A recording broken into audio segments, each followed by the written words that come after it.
حضور نماز میں رفع یدین کے بارے میں بہت ساری حدیث آتی ہیں، لیکن حضرت مسیح موعود علیہ السلام کا عمومی طریق یہی تھا کہ حضور رفع یدین نہیں فرمایا کرتے تھے.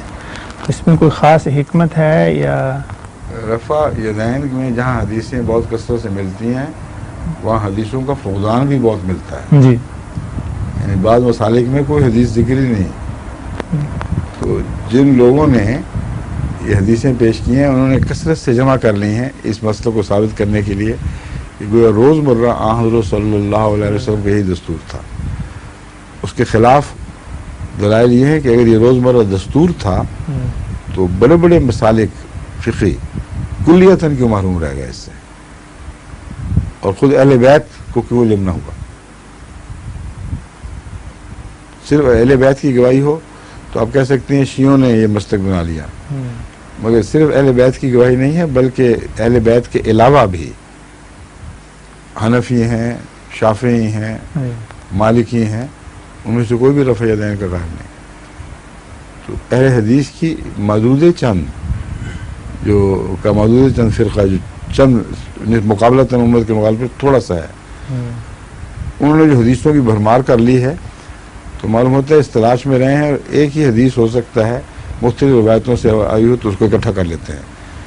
یہ مولویوں کا طریقہ ہے اور طریقہ واردات ہے.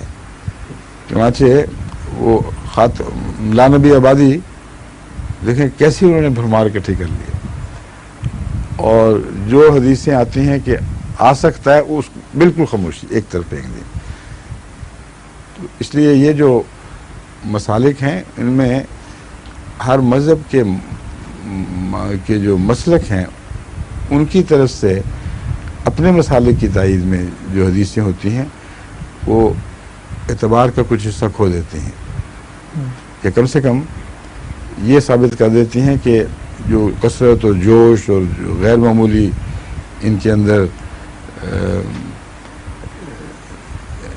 رسول اللہ صلی اللہ علیہ وسلم کی طرف سے تاکید ظاہر کی جا رہی ہے، ایسا نہیں تھا. اگر یہ ہوتا تو امت کا غالب حصہ اس تاکید سے کلیتاً محروم نہ رہ جاتا.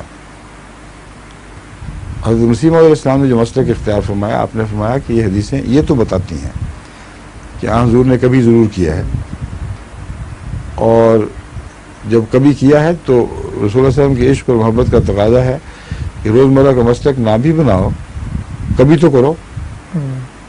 اس پہلو سے حضرت مسیح موعود علیہ السلام بعض دفعہ رفع یدین کر لیا کرتے تھے.